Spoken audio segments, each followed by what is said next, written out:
नमस्कार दोस्तों, स्वागत है आप सभी का आपके अपने इस YouTube चैनल धीवर एकेडमी पर। दोस्तों आज का जो हमारा क्लास होने वाला है वो क्लास नंबर 27वां होने वाला है। और आज की क्लास के जो हमारा विषय रहने वाला है वो बाल विकास रहने वाला है, जिसे आप लोग CDP के नाम से जानते हो। और आज की क्लास का जो हमारा टॉपिक रहने वाला है वो शिक्षण विधियाँ। और शिक्षण विधियाँ के अंतर्गत ना मैं आप लोगों को NCF 2005 के बारे में बताऊँगा। आप लोगों का NCF का मतलब होता है नेशनल करिकुलम फ्रेमवर्क 2005 होता है, ठीक है। तो आप लोगों का ना क्लास क्रमांक 24 और 25 में ना अच्छे से आप लोगों को शिक्षण विधि क्या क्या होता है इसका थ्योरी पढ़ा दिया हूँ। और आज की क्लास में ना उसी थ्योरी पर रिलेटेड आप लोगों का ना मैं MCQ सीरीज लेकर के आया हूँ, ठीक है। तो आप लोगों को क्या करना है, सबसे पहले आप लोगों को ट्राई करना है कि मेरे आंसर लेने से पहले ना खुद आंसर लेने की आप लोगों को कोशिश करना है। और इसी को आप लोगों को टेस्ट सीरीज टाइप से आप लोगों को दिलाना है, ठीक है। तो आप लोगों को क्या करना है, जो जो चीज़ अगर मैं नोट करने के लिए बोलूँगा जिस प्रश्न को ना, तो उसे आप लोग नोट करते हुए भी चलिएगा, ठीक है। और अगर आप लोगों ने ना क्लास क्रमांक 25 और 26 को देखे होंगे ना, तो मैं उम्मीद करता हूं कि आप लोगों से ना ये जो तमाम जो 20-25 प्रश्न है ना, उनमें से कम आप लोगों का ना 90% तो सही हो ही जाएगा आप लोगों का, ठीक है, अगर क्लास लिए होंगे तो चलिए ज़्यादा देर ना करते हुए ना प्रश्न क्रमांक फर्स्ट को पढ़ते हुए चलते हैं। उससे पहले आप सभी लोगों से एक हम्बल रिक्वेस्ट है कि अगर आप लोगों ने अभी तक की चैनल को सब्सक्राइब नहीं किया तो पहले चैनल को सब्सक्राइब कर लीजिए और बेल आइकन की दबा दीजिए, ताकि इसी प्रकार से जब भी मैं कंटिन्यू क्लास लेकर आऊँ ना, तो प्रॉपर टाइम पे आप लोगों को उसका नोटिफिकेशन मिले। तो इसीलिए ज़्यादा जरूरी है कि आप चैनल को सब्सक्राइब कर दीजिएगा, ठीक है। चलिए इसी उम्मीद के साथ प्रश्न क्रमांक फर्स्ट को सबसे पहले आप ध्यान से पढ़िए। किसी संस्था के पाठ्यक्रम से तात्पर्य है ऑप्शन ए संस्था का संपूर्ण पाठ्यक्रम, ऑप्शन बी संस्था में प्रयुक्त पाठ्य सामग्री, ऑप्शन सी संस्था में प्रयुक्त मूल्यांकन प्रक्रिया, या ऑप्शन डी संस्था में प्रयुक्त शिक्षण शास्त्र। तो क्या इसका आंसर होगा बताइए सबसे पहले आप। तो प्रश्न क्रमांक 1 का जो करेक्ट आंसर होगा ना, वो आप लोगों का ऑप्शन नंबर ए संस्था का संपूर्ण कार्यक्रम करेक्ट हो जाएगा। कैसे, किसी संस्था के पाठ्यक्रम से तात्पर्य है, तो किसी जो संस्था है ना, मतलब जो कोई भी स्कूल है ना, तो उसका जो पाठ्यक्रम से क्या तात्पर्य होगा, तो किसी भी स्कूल के पाठ्यक्रम से जो तात्पर्य है ना, वो उस स्कूल के या उस संस्था के संपूर्ण कार्यक्रम से है। मतलब एक पढ़ाई से लेकर के जितने भी वहाँ गतिविधि होता है ना, उन सारी चीज़ों को ना पाठ्यक्रम कहा जाता है। ये आप लोगों को याद रखना है इसके बारे में। तो इस प्रकार से प्रश्न क्रमांक 1 का जो करेक्ट आंसर होगा ना, ऑप्शन नंबर ए जो है करेक्ट हो जाएगा। चलिए नेक्स्ट प्रश्न को पढ़ते हुए चलते हैं इसी प्रकार से। चलिए प्रश्न क्रमांक 2 को ध्यान से पढ़िए। NCF 2005 के अनुसार शिक्षक की भूमिका होनी चाहिए। ऑप्शन ए अनुज्ञानात्मक, ऑप्शन बी प्रामाणिक, ऑप्शन सी सरल, या ऑप्शन डी उपरोक्त में से कोई नहीं। तो क्या इसका आंसर हो सकता है बताइए सबसे पहले आप। तो प्रश्न क्रमांक 2 का जो करेक्ट आंसर है ना, वो आप लोगों का ऑप्शन नंबर सी सरल करेक्ट हो जाएगा। कैसे, NCF 2005 मतलब नेशनल करिकुलम फ्रेमवर्क 2005 के अनुसार शिक्षक की भूमिका होनी चाहिए। तो एक जो शिक्षक की भूमिका है ना, वो सरल होनी चाहिए। मतलब ना बच्चों की शिक्षण व्यवस्था में ना, मतलब बच्चों को पढ़ाने में उसकी मददगार, सरल तरीके से पढ़ाने वाली भूमिका के तौर पर उसको होना चाहिए, ठीक है, जिसे सुविधादाता भी कहते हैं। हम लोगों ने थ्योरी क्लास में भी पढ़ा था, क्लास क्रमांक 25वां में। तो नहीं देखे होंगे तो उसको एक बार देख लीजिए तो और अच्छे से समझ में आ जाएगा। तो NCF 2005 में ना जो एक शिक्षक की भूमिका है ना, वो सुविधादाता मतलब सरल तरीके से ना बच्चों को पढ़ाने वाला होना चाहिए। उसका जो कैरेक्टर है वो, उसका जो भूमिका है वो, ठीक है। तो इस प्रकार से प्रश्न क्रमांक 2 का जो करेक्ट आंसर है ऑप्शन नंबर सी जो है करेक्ट हो जाएगा। चलिए नेक्स्ट प्रश्न को इसी प्रकार से पढ़ते हुए चलते हैं। चलिए प्रश्न क्रमांक 3 को ध्यान से पढ़िए। NCERT की नवीन पाठचर्या की रूपरेखा अस्तित्व में आई। ऑप्शन ए 2000 में, ऑप्शन बी 2004 में, ऑप्शन सी 2005 में, या ऑप्शन डी 2006 में। तो क्या इसका आंसर होगा बताइए सबसे पहले आप। तो प्रश्न क्रमांक 3 का जो करेक्ट आंसर है ना, वो आप लोगों का ऑप्शन नंबर सी 2005 में करेक्ट हो जाएगा। कैसे, NCERT की नवीन पाठचर्या रूपरेखा अस्तित्व में आया। तो NCERT का जो फुल फॉर्म है, सबसे पहले आप लोग ये जान लीजिए। NCERT का जो फुल फॉर्म है ना, वो national council of education research and training है। क्या, तो national council of education research and training NCERT का फुल फॉर्म है, ठीक है। और ये जो NCERT का अगर कार्य के बारे में थोड़ा सा आप लोगों को बताओ ना, तो NCERT का जो कार्य होता है ना, वो देश में मतलब पूरे संपूर्ण भारत देश में ना बच्चों के जो पुस्तक होते हैं ना, उसमें किस विषय पर ना क्या होने चाहिए, कौन से पार्ट में कौन सा टॉपिक होना चाहिए, इसका निर्धारण करता है। वह ना स्कूल की शिक्षा व्यवस्था का दिशा निर्देश जारी करता है, ये जो NCERT है वो। और आप लोगों ने भी ये सुना होगा कि जब आप लोग ना कंपटीशन एग्जाम दिलाने के लिए जब प्रिपरेशन करोगे ना, तो आपको बोला जाता है कि NCERT का बुक पढ़ो बोल करके बोला जाता है ना। तो ये जो NCERT जो नवीन पाठचर्या जो अस्तित्व में आया ना, वो 2005 में आया था। और ये जो एनसीईआरटी का जो बुक है ना, वो सारी कक्षाओं में ना वही बुक को ना कौन से पार्ट में क्या होगा ये डिसाइड करता है एनसीईआरटी। ठीक है, तो इस प्रकार से प्रश्न क्रमांक 3 का जो करेक्ट आंसर होगा ना, वो आप लोगों का ऑप्शन नंबर सी 2005 जो है करेक्ट हो जाएगा। एक्स्ट्रा बताने का मतलब आप लोगों को ये रहता है कि आप लोगों को संपूर्ण ज्ञान होना चाहिए उस टॉपिक से रिलेटेड जितने भी फैक्ट है वो सारी चीज़ों को। ठीक, चलिए प्रश्न क्रमांक 4 को ध्यान से पढ़िए। इनमें से कौन पाठचर्या एनसीएफ 2005 का मार्गदर्शी सिद्धांत नहीं है? ऑप्शन ए, ज्ञान को स्कूल के बाहरी जीवन से जोड़ना। ऑप्शन बी, पढ़ाई को रटंत प्रणाली से मुक्त करना। ऑप्शन सी, अंग्रेजी भाषा में शिक्षा देना। या ऑप्शन डी, बच्चों को चहुमुखी विकास के अवसर उपलब्ध कराना। तो क्या इसका आंसर होगा बताइए सबसे पहले आप। तो प्रश्न क्रमांक 4 का जो करेक्ट आंसर होगा ना, वो आप लोगों का ऑप्शन नंबर सी, अंग्रेजी भाषा में शिक्षा देना करेक्ट हो जाएगा। कैसे? इनमें से कौन पाठचर्या एनसीएफ 2005 का मार्गदर्शी सिद्धांत नहीं है?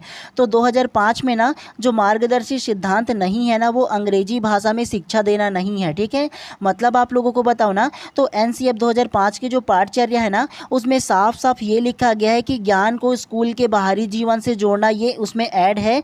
उसके अलावा ऑप्शन नंबर बी, पढ़ाई को रटंत प्रणाली से मुक्त करना, ये भी 2005 का हिस्सा है। और उसके अलावा ना बच्चों की चहुमुखी विकास करने की अवसर उपलब्ध कराना, ये भी एनसीएफ 2005 का हिस्सा है। लेकिन ये जो ना एनसीएफ 2005 में जो कहा नहीं गया है, मतलब उसमें लिखा नहीं गया है ना, वो अंग्रेजी भाषा में शिक्षा देना उसका हिस्सा नहीं है। ये आप लोगों को याद रखना है। ठीक है, तो इस प्रकार से प्रश्न क्रमांक 4 का जो करेक्ट आंसर होगा ना, ऑप्शन नंबर सी करेक्ट हो जाएगा। चलिए नेक्स्ट प्रश्न को पढ़ते हुए चलते हैं इसी प्रकार से। चलिए प्रश्न क्रमांक 5 को ध्यान से पढ़िए। पाठ्यक्रम के निर्माण का आधार है। ऑप्शन ए, शिक्षा का उद्देश्य। ऑप्शन बी, सामाजिक आवश्यकताएं। ऑप्शन सी, उपरोक्त ए बी दोनों। या ऑप्शन डी, इनमें से कोई नहीं। तो क्या इसका आंसर हो सकता है बताइए सबसे पहले आप। तो प्रश्न क्रमांक 5 का जो करेक्ट आंसर होगा ना, वो आप लोगों का ऑप्शन नंबर सी, उपरोक्त ए बी दोनों करेक्ट हो जाएगा। कैसे? पाठ्यक्रम के निर्माण का आधार है।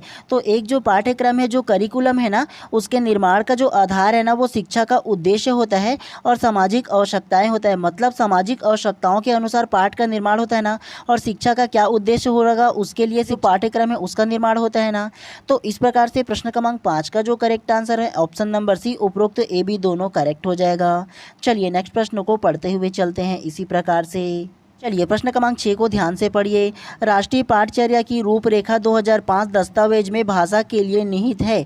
ऑप्शन ए, एक भाषा। ऑप्शन बी, द्विभाषा। ऑप्शन सी, त्रिभाषा। या ऑप्शन डी, बहुभाषा। तो क्या इसका आंसर होगा बताइए सबसे पहले आप। तो प्रश्न क्रमांक 6 का जो करेक्ट आंसर होगा ना, वो आप लोगों का ऑप्शन नंबर सी, 3 भाषा करेक्ट हो जाएगा। कैसे?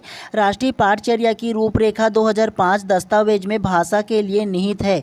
तो ये जो राष्ट्रीय पाठचर्या की रूपरेखा 2005 के दस्तावेज में ना 3 भाषाओं को शामिल किया गया। मतलब 3 भाषा में ना बच्चों को पढ़ाने के लिए कहा गया है। ठीक है, और ये 3 भाषा कौन कौन सी हो सकता है, ये सबसे पहले आप लोग जान लो। सबसे पहला जो भाषा होगा ना, वो मातृभाषा या क्षेत्रीय भाषा होगा। मतलब मान के चलो ना, जिस इलाके में एक जो शिक्षक है वो पढ़ाएगा ना, उस इलाके का जो मातृभाषा या क्षेत्रीय भाषा है ना, उस भाषा में वो जो है ना वो पाठ को पढ़ा सकता है। उसके अलावा दूसरा भाषा जो होगा ना, वो आधुनिक भाषा होगा। जैसे या तो हिंदी हो सकता है या इंग्लिश हो सकता है। अगर मान के चलो दूसरा भाषा इंग्लिश होगा ना, तो वो इंग्लिश पढ़ा सकता है जिसको बच्चे आसानी से समझ जाए। और तीसरा जो भाषा होगा ना, जो तीसरा भाषा है वो हिंदी हो सकता है। मतलब राज्य की जो भाषा है ना अपनी, तो वो हिंदी हो सकता है। या हिंदी के अलावा मान के चलो दूसरे राज्य में जो भी लैंग्वेज बोला जाए, मान के चलो अगर राजस्थान में राजस्थानी बोला जाता है, महाराष्ट्र में मराठी बोला जाता है, तो वो लैंग्वेज हो सकता है ना। तो 3 प्रकार की भाषाओं को ना राष्ट्रीय पाठचर्या की रूपरेखा के दस्तावेज में शामिल किया गया है। ये आप लोगों को याद रखना है 3 भाषाओं को। ठीक है,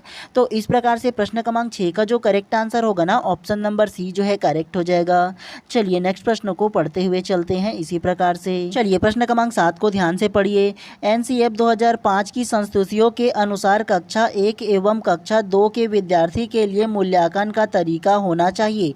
ऑप्शन ए, लिखित परीक्षण के आधार पर। ऑप्शन बी, मौखिक परीक्षण के आधार पर। ऑप्शन सी, लिखित एवं मौखिक परीक्षण के आधार पर। या ऑप्शन डी, प्रेक्षण के आधार पर। तो क्या इसका आंसर हो सकता है बताइए सबसे पहले आप। तो प्रश्न क्रमांक 7 का जो करेक्ट आंसर होगा ना वो आप लोगों का ऑप्शन नंबर डी प्रेक्षण के आधार पर करेक्ट हो जाएगा। कैसे? एनसीएफ 2005 की संस्तुतियों के अनुसार कक्षा 1 एवं कक्षा 2 के विद्यार्थी के लिए मूल्यांकन का तरीका होना चाहिए। तो कक्षा पहली और कक्षा दूसरी के लिए ना जो मूल्यांकन का तरीका है ना वो प्रेक्षण के आधार पर मूल्यांकन करना चाहिए उस क्लास में। ठीक है, अब आप लोगों के मन में ये सवाल आएगा कि ये प्रेक्षण क्या है। तो प्रेक्षण क्या है, सबसे पहले आप लोग ये जान लो। प्रेक्षण जो होता है ना वो किसी वस्तु या घटना की प्रक्रिया को ना सावधानी पूर्वक अवलोकन करने की जो प्रक्रिया होता है ना, अपने इंद्रियों या उपकरणों के उपयोग करके जो जानकारी एकत्र किया जाता है ना उसे प्रेक्षण कहते हैं। ठीक है, मतलब आप लोगों को साफ साफ बताऊं ना तो कक्षा पहली और कक्षा दूसरी में जो मूल्यांकन का तरीका है ना वो बच्चों को अवलोकन करना है, बच्चों को ऑब्जर्व करना है, ऑब्जर्वेशन के माध्यम से उनका मूल्यांकन करना है। ठीक है, अगर आप लोग सोचोगे कि लिखित के माध्यम से या मौखिक के माध्यम से जो बच्चे हैं कक्षा 1 और कक्षा 2 के, क्या वो लिख पाएंगे, क्या वो अच्छे से बोल पाएंगे, क्या नहीं ना। तो एक जो शिक्षक है उसको ना ऑब्जर्वेशन के माध्यम से प्रेक्षण के आधार पर ना उनको क्या करना है, उनका मूल्यांकन करना होता है। ठीक है, तो इस प्रकार से प्रश्न क्रमांक 7 का जो करेक्ट आंसर होगा ना ऑप्शन नंबर डी जो है करेक्ट हो जाएगा। चलिए नेक्स्ट प्रश्न को पढ़ते हुए चलते हैं इसी प्रकार से। चलिए प्रश्न क्रमांक 8 को ध्यान से पढ़िए। राष्ट्रीय पाठचर्या की रूपरेखा 2005 की संस्तुतियों के संबंध में कौन सा कथन सत्य नहीं है? ऑप्शन ए, विश्वविद्यालयों को राजनीति से मुक्त रखना। ऑप्शन बी, ज्ञान को बाह्य जीवन से जोड़ना। ऑप्शन सी, राष्ट्र के प्रति प्रजातांत्रिक मूल्यों का सम्मान। या ऑप्शन डी, परीक्षाओं में लचीलापन। तो क्या इसका आंसर होना चाहिए, बताइए सबसे पहले आप। तो प्रश्न क्रमांक 8 का जो करेक्ट आंसर है ना वो आप लोगों का ऑप्शन नंबर है, विश्वविद्यालय को राजनीति से मुक्त रखना करेक्ट हो जाएगा। कैसे? राष्ट्रीय पाठचर्या की रूपरेखा 2005 की संस्तुतियों के संबंध में कौन सा कथन सत्य नहीं है बोला है। तो एक चीज़ आप लोगों को बता दूं, एनसीएफ 2005 में जो संस्तुतियाँ की गई है ना उसमें विश्वविद्यालय को राजनीति से मुक्त रखना ये ना किसी भी प्रकार से 2005 में ना वर्णित नहीं किया गया है। ठीक है, उसके अलावा ज्ञान को बाह्य जीवन से जोड़ना ये जो एनसीएफ 2005 है उसका हिस्सा है, मतलब इसमें वर्णन किया गया है। उसके अलावा राष्ट्र को प्रजातांत्रिक मूल्यों का सम्मान करना तो ये भी इसमें का हिस्सा इसमें लिखा गया है। उसके अलावा परीक्षाओं में लचीलापन तो ये भी राष्ट्रीय पाठचर्या की रूपरेखा में ना संस्तुतियाँ की गई है। लेकिन ना विश्वविद्यालय को राजनीति से मुक्त रखना इस प्रकार की जो संस्तुतियाँ हैं ना इसमें नहीं किया गया है। तो ये जो कथन है ना वो असत्य हो जाएगा, गलत हो जाएगा इसमें। ठीक है, और अभी आप लोगों ने देखा होगा जितने भी कॉलेज हैं ना विश्वविद्यालय स्तर के सब राजनीति में इन्वॉल्व हो गए हैं आजकल, आप लोगों ने देखा भी होगा। चलिए नेक्स्ट प्रश्न को अब पढ़ते हुए चलते हैं। चलिए प्रश्न क्रमांक 9 को ध्यान से पढ़िए। शिक्षा की प्रक्रिया के अंग होते हैं। ऑप्शन ए, शिक्षक। ऑप्शन बी, शिक्षार्थी। ऑप्शन सी, पाठ्यक्रम। या ऑप्शन डी, उपरोक्त सभी। तो क्या इसका आंसर हो सकता है, बताइए सबसे पहले आप। तो प्रश्न क्रमांक 9 का जो करेक्ट आंसर है ना वो आप लोगों का ऑप्शन नंबर डी, उपरोक्त सभी करेक्ट हो जाएगा। कैसे? शिक्षा की प्रक्रिया के अंग है तो ये तो आप लोग इजीली बता सकते थे यार, जो शिक्षा की प्रक्रिया का जो अंग है वो शिक्षक भी हो जाएगा, शिक्षार्थी भी हो जाएगा, मतलब जो विद्यार्थी होते हैं उसी को शिक्षार्थी बोलते हैं तो ये भी हो जाएगा, और पाठ्यक्रम हो जाएगा। तो इस प्रकार से प्रश्न क्रमांक 9 का जो करेक्ट आंसर है ऑप्शन नंबर डी, उपरोक्त सभी करेक्ट हो जाएगा। चलिए नेक्स्ट प्रश्न को इसी प्रकार से पढ़ते हुए चलते हैं। तो आप लोग क्या कीजिएगा, ध्यान से पढ़ते हुए चलिएगा। ठीक है, ये प्रश्न क्रमांक 10 को ध्यान से पढ़िए। उससे पहले आप लोगों के लिए एक सूचना है, ध्यान से सुनिएगा। अगर आप लोगों के मन में किसी प्रकार का सवाल हो या किसी प्रकार से आप लोग सजेशन चाहते हो, जिनके लिए चाहते हो कि मैं अपना पर्सनल नंबर आप लोगों को सजेस्ट करूं, तो इसके लिए आप लोगों को क्या करना है, सबसे पहले आप लोग इंस्टाग्राम पर जाइए और सर्च कीजिए बाय MD धीवर करके। वहाँ पर आप लोगों को मेरा प्रोफाइल मिलेगा और मेरे प्रोफाइल के कमेंट बॉक्स पर जाकर के कमेंट कीजिए कि सर आप अपना नंबर दीजिए बोल करके ना। तो सबसे पहले मैं अपने फ़ोनपे का नंबर दे दूंगा और उस फ़ोनपे के नंबर पे आप लोगों को केवल 200 आप लोगों को फ़ोन पे करना है, और उसके बाद जो मेरा पर्सनल नंबर है वो आप लोगों को दे दूंगा। और उसके बाद ना कभी भी आप लोग उसके बाद फ़ोन कर सकते हो, और फ़ोन करके किसी भी प्रकार से अगर सजेशन लेना चाहते हो ना तो वो ईजिली तौर पर आप लोग ले सकते हो। ठीक है, और उसके बाद कभी भी आप लोग मेरे को कॉल कर सकते हो। और ये जो रिक्वायरमेंट है ना केवल विशेष व्यक्तियों के लिए रखा हूँ, जिनको विशेष तौर पर ना जो सजेशन की आवश्यकता है उनके लिए है। ठीक है, और वैसे भी अगर आप लोग CG टेट का ना कोचिंग भी करना चाहो तो 10 से 12,000 तो कोचिंग वाले लेते हैं। और वैसे भी मैं आप लोगों को फ्री ऑफ कॉस्ट में सारा कंटेंट, सारा जितना भी PDF है, सारा चीज़ दे देता हूँ। केवल केवल इस स्टेप के लिए आप लोगों से ना ये जो रिक्वायरमेंट है ना वो लगेगा आप लोगों के लिए, ठीक है। तो ये केवल विशेष व्यक्तियों के लिए रखा हूँ। लेना ना लेना एक बार आप लोग ज़रूर सोचिएगा। और अब हम लोग ना पढ़ने की ओर फोकस करते हैं, आप लोग एक बार ज़रूर सोचिएगा, ठीक है। चलिए प्रश्न क्रमांक 10 को सबसे पहले आप ध्यान से पढ़िए। बालक केंद्रित शिक्षा के अंतर्गत क्या सम्मिलित नहीं है? ऑप्शन ए गृह कार्य प्रदान करना, ऑप्शन बी बालक को प्रश्न पूछने के लिए प्रेरित करना, ऑप्शन सी बालक के अनुभव को प्राथमिकता प्रदान करना, या ऑप्शन डी बालक की सृजनात्मकता को बढ़ावा देना। तो क्या इसका आंसर होगा बताइए सबसे पहले आप। तो प्रश्न क्रमांक 10 का जो करेक्ट आंसर है ना वो आप लोगों का ऑप्शन नंबर ए गृह कार्य प्रदान करना करेक्ट हो जाएगा। कैसे?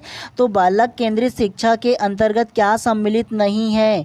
तो बालक केंद्रित शिक्षा के अंतर्गत जो सम्मिलित नहीं है ना वो गृह कार्य प्रदान करना सम्मिलित नहीं है, ये आप लोगों को याद रखना है। उसके अलावा ना ऑप्शन नंबर बी बालक को ना प्रश्न पूछने के लिए प्रेरित करना, ये भी सम्मिलित है। उसके अलावा ऑप्शन नंबर सी बालक के अनुभव को प्राथमिकता देना, ये भी इसके अंतर्गत आएगा। और उसके अलावा बालक की सृजनात्मकता को बढ़ावा देना बाल केंद्रित शिक्षा के अंतर्गत आता है, ठीक है। केवल नहीं आएगा ना वो गृह कार्य प्रदान करना, मतलब होमवर्क देना ना, ये ना बाल केंद्रित शिक्षा के अंतर्गत नहीं आएगा, ये आप लोगों को याद रखना है। चलिए नेक्स्ट को पढ़ते हुए चलते हैं इसी प्रकार से। चलिए प्रश्न क्रमांक 11 को ध्यान से पढ़िए। एक शिक्षक अपने विद्यार्थियों में अच्छी आदत डालने में कैसे सहायक हो सकता है? ऑप्शन ए पाठ्य सह सामग्री क्रियाओं का आयोजन द्वारा, ऑप्शन बी एक आदर्श के रूप में, ऑप्शन सी पुस्तक तथा दंड का प्रयोग द्वारा, या ऑप्शन डी उपरोक्त सभी। तो क्या इसका आंसर होगा बताइए सबसे पहले आप। प्रश्न क्रमांक 11 का जो करेक्ट आंसर है ना वो आप लोगों का ऑप्शन नंबर डी उपरोक्त सभी करेक्ट हो जाएगा। कैसे? एक शिक्षक अपने विद्यार्थी में अच्छी आदत डालने में कैसे सहायता हो सकता है? तो एक जो शिक्षक है ना वो बच्चों में मान के चलो पॉजिटिव आदत डालना चाहता है ना, तो उसके लिए उसको क्या करना पड़ेगा? सहगामी क्रियाओं का आयोजन करेगा, मतलब अलग अलग प्रकार से इंस्ट्रूमेंट के माध्यम से बच्चों को पढ़ाएगा ताकि उसमें ना पढ़ने के प्रति ना जो जिज्ञासा है वो आ सके। उसके अलावा एक आदर्श रूप में, मतलब अपना जो व्यवहार है ना उसको आदर्श बनाएगा। और एक चीज आप लोगों को बता दूं, पुरस्कार एवं दंड का प्रयोग, तो पुरस्कार और दंड का प्रयोग ये इसमें नहीं आएगा, ठीक है। आप लोगों को ना उपरोक्त सभी केवल इसलिए आया है क्योंकि देखो पहला भी करेक्ट हो रहा है और दूसरा भी करेक्ट हो रहा है, इसलिए ना उपरोक्त सभी को हम लोग लिए हैं, ठीक है। लेकिन इसके साथ ये भी इन्वॉल्व हो जाएगा। लेकिन ये जो पुरस्कार और दंड वाली जो बात है ना वो शिक्षक को ना ऐसा नहीं करना चाहिए, ये बोला गया है NCF 2005 के अनुसार भी, ठीक है। तो ये चीज़ आप लोगों को याद रखना। और वर्तमान में दंड का प्रयोग तो बिल्कुल भी नहीं करना है ना। चलिए प्रश्न क्रमांक 12 को अब ध्यान से पढ़िए। कक्ष में बैठक व्यवस्था कैसी होनी चाहिए? ऑप्शन ए कक्ष में कराई जा रही गतिविधि के अनुरूप, ऑप्शन बी रोज एक जैसी होनी चाहिए, ऑप्शन सी एक ही लाइन में बच्चों को बैठाना चाहिए, ऑप्शन डी इस प्रकार से हो कि वे एक दूसरे से बातचीत ना कर सके। तो क्या इसका आंसर हो सकता है बताइए सबसे पहले आप। तो प्रश्न क्रमांक 12 का जो करेक्ट आंसर है ना वो आप लोगों का ऑप्शन नंबर ए करेक्ट हो जाएगा। कक्ष में कराई जा रही गतिविधि के अनुसार करेक्ट हो जाएगा। कैसे? कक्ष में बैठक व्यवस्था कैसी होनी चाहिए? तो एक जो कक्ष है उसमें जो बैठक व्यवस्था है वो कक्ष में जिस प्रकार की गतिविधि हो रहा है उसके अनुसार ही ना आप लोग बैठाओगे बच्चों को। तो इस प्रकार से प्रश्न क्रमांक 12 का जो करेक्ट आंसर है ऑप्शन नंबर ए जो है करेक्ट हो जाएगा। इसमें कई जो प्रश्न है ना आप लोगों को केवल कॉमन सेंस के ऊपर डिपेंड करता है कि आप किस प्रकार से इसका आंसर पॉजिटिव टाइप से लेते हो, ठीक है। और एक चीज़ आप लोग CDP में याद रखिएगा, अगर प्रश्न पॉजिटिव बोला गया तो हमेशा आप लोगों को आंसर भी पॉजिटिव लेना है, ठीक है। चलिए प्रश्न क्रमांक 13 को अब ध्यान से पढ़िए। ग्रामीण बच्चों को अच्छी शिक्षा उपलब्ध कराने हेतु केंद्र सरकार द्वारा किन विद्यालयों को खोला गया? Option A model school, option B Sainik school, option C Navodaya Vidyalaya, या ऑप्शन डी केंद्रीय विद्यालय। तो क्या इसका आंसर होगा बताइए सबसे पहले आप।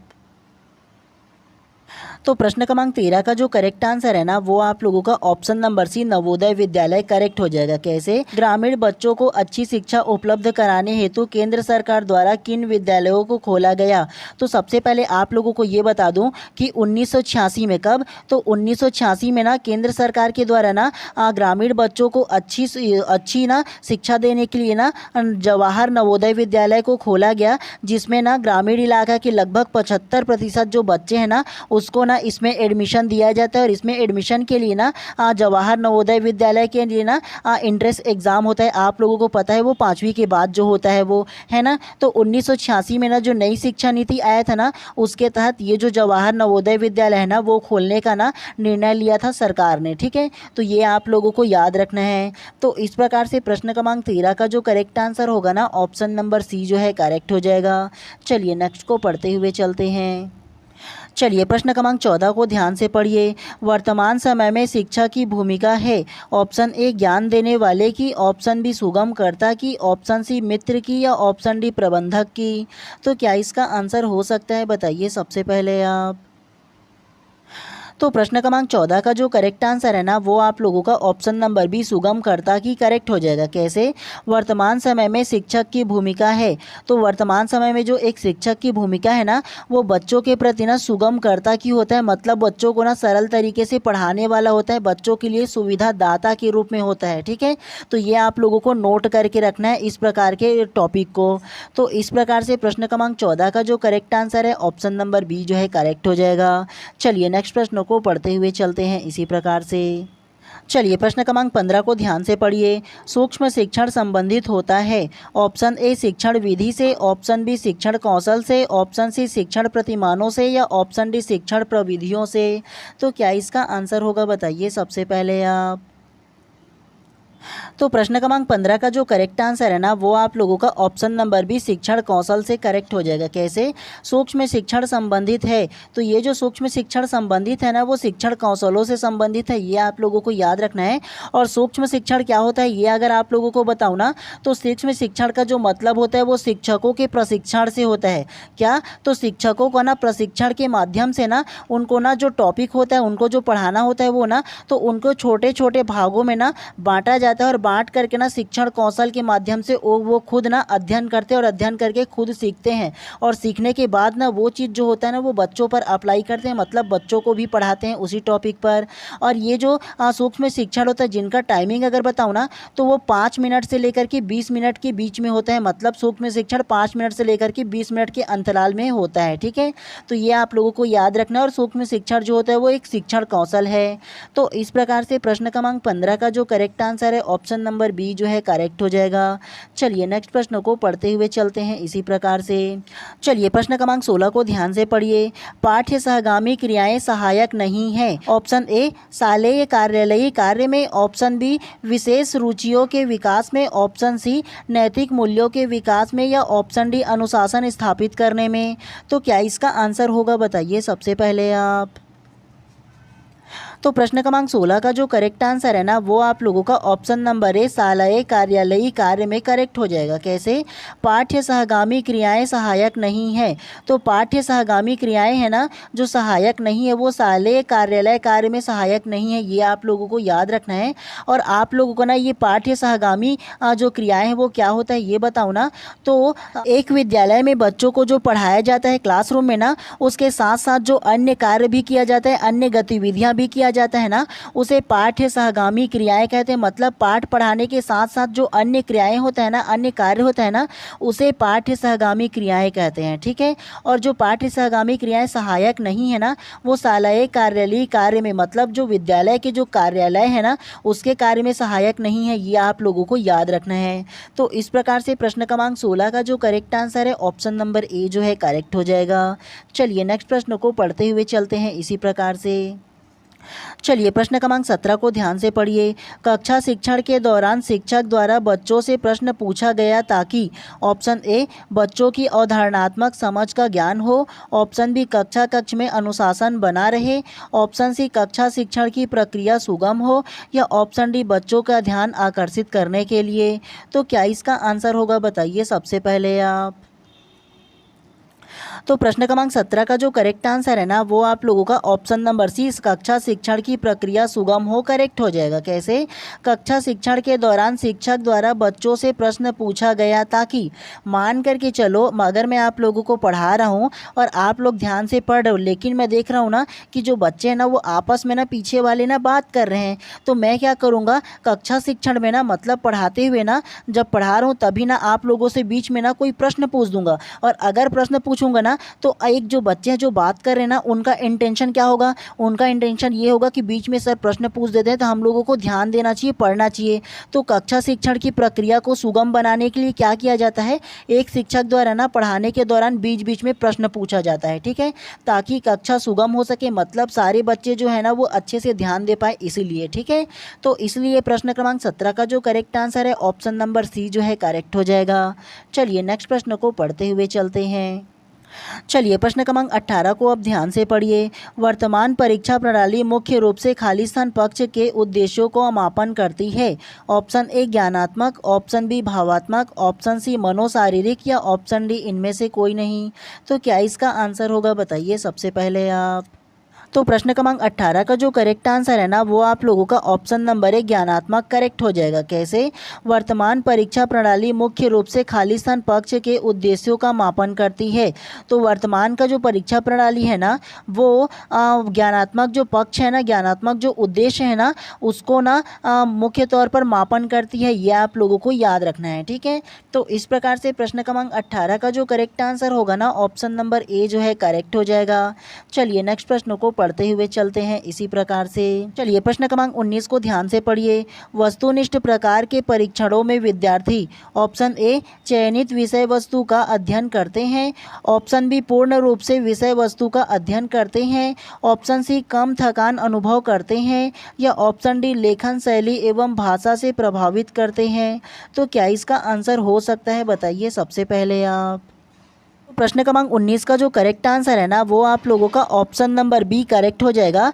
पूर्ण रूप से विषय वस्तु का अध्ययन करते हैं करेक्ट हो जाएगा। कैसे, वस्तुनिष्ठ प्रकार के परीक्षणों में विद्यार्थी, वस्तुनिष्ठ प्रकार कहने का मतलब यह है कि अभी आप लोगों को जो मैं पढ़ा रहा हूँ ना, एमसीक्यू सीरीज जो कर रहा हूँ ना, वही प्रकार की जो निरीक्षण होता है, ठीक है, यही वो जो निरीक्षण है वो कहलाता है वस्तुनिष्ठ, क्योंकि मैं आप लोगों से वस्तुनिष्ठ प्रश्न ही ना पूछ रहा हूँ। जी हाँ, तो वस्तुनिष्ठ प्रकार की जो प्रश्न है ना उसमें ना परीक्षण क्या होता है, तो उसमें ना पूर्ण रूप से विषय वस्तु का अध्ययन कराते हैं। तो पूर्ण रूप से मैं आप लोगों को क्या कर रहा हूँ, पहले प्रश्न पूछ रहा हूँ और पूछने के बाद फिर आप लोगों को आंसर बता रहा हूँ, और आंसर के बाद ना चहुमुखी प्रकार से, मतलब सारे इसमें किस प्रकार से प्रश्न बन सकते हैं और आसपास के जितने भी टॉपिक है ना इससे रिलेटेड ना इस प्रश्न से, तो वो सारी चीज़ों को आप लोगों को बताता हूँ ना, तो वो पूर्ण रूप से विषय वस्तु का अध्ययन कराते हैं, ये करेक्ट हो जाएगा इसमें।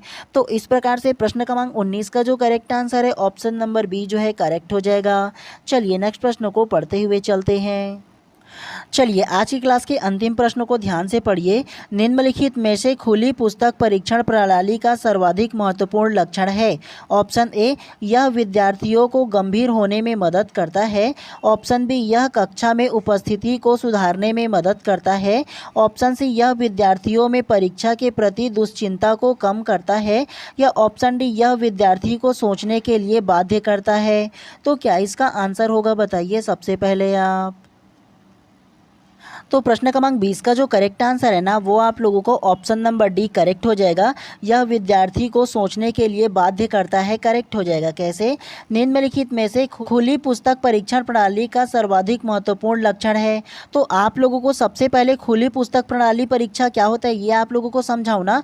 तो देखो, विद्यालय में जब एग्ज़ाम होता है ना तो बच्चों को एग्ज़ाम हॉल में ही ना उसको सीधा सीधा पुस्तक दे दिया जाता है, और पुस्तक के माध्यम से ना वो पुस्तक को देख देख कर नहीं लिखता, मतलब पुस्तक में जो बातें लिखी गई है ना उसको ना अपने मन से अपने शब्दों में ना ट्रांसलेट करके लिखना होता है। तो इसे क्या कहते हैं, खुली पुस्तक परीक्षण प्रणाली कहते हैं। डायरेक्ट बच्चों को एग्जाम में पुस्तक को दे दिया जाता है, ठीक है, और उसमें देख करके वो अपने मन से जो लिखता है ना तो उसको क्या कहेंगे, खुली पुस्तक परीक्षण प्रणाली कहेंगे। ये आप लोगों को याद रखना है। और खुली पुस्तक परीक्षण प्रणाली का जो महत्वपूर्ण लक्षण है ना वो विद्यार्थियों को सोचने के लिए बाध्य करता है, क्योंकि आप लोग same to same copy paste नहीं कर सकते उसमें, क्योंकि आप उसको अपने शब्दों में अपने लैंग्वेज में ट्रांसलेट करके लिखना होता है, इसीलिए विद्यार्थी को सोचने के लिए ना बाध्य करता है, ठीक है। तो इस प्रकार से प्रश्न क्रमांक 20 का जो करेक्ट आंसर होगा ना ऑप्शन नंबर डी जो है करेक्ट हो जाएगा। चलिए आज की क्लास को यहीं पर समाप्त करते हैं। तो अगर आप लोग चैनल पे नए होंगे तो चैनल को सब्सक्राइब कर देना और बेल आइकन को दबा देना, ताकि इसी प्रकार से जब भी मैं क्लास लाऊँ ना तो प्रॉपर टाइम पे आप लोगों को उसका नोटिफिकेशन मिले। तो इसके लिए ज़्यादा ज़रूरी है कि आप चैनल को सब्सक्राइब कर दीजिएगा, ठीक है। और इसके बाद भी आप लोगों का ना नेक्स्ट MCQ सीरीज़ आप लोगों का ना NEP 2020 का भी आएगा, ठीक है। और आप लोगों को ना इसमें 2-3 ना आप लोगों को अलग अलग जो MCQ सीरीज़ है ना वो देखने के मिलेंगे, क्योंकि ये जो टॉपिक है वो बहुत ज़्यादा इंपॉर्टेंट है और इसमें जितने भी प्रकार के प्रश्न बन सकते हैं ना उन सारी चीज़ों के बारे में आप लोगों को विस्तार पूर्वक बताऊंगा, ठीक है। चलिए आज की क्लास को यहीं पर समाप्त करते हैं और आप सभी लोगों का दिन शुभ एवं मंगलमय हो।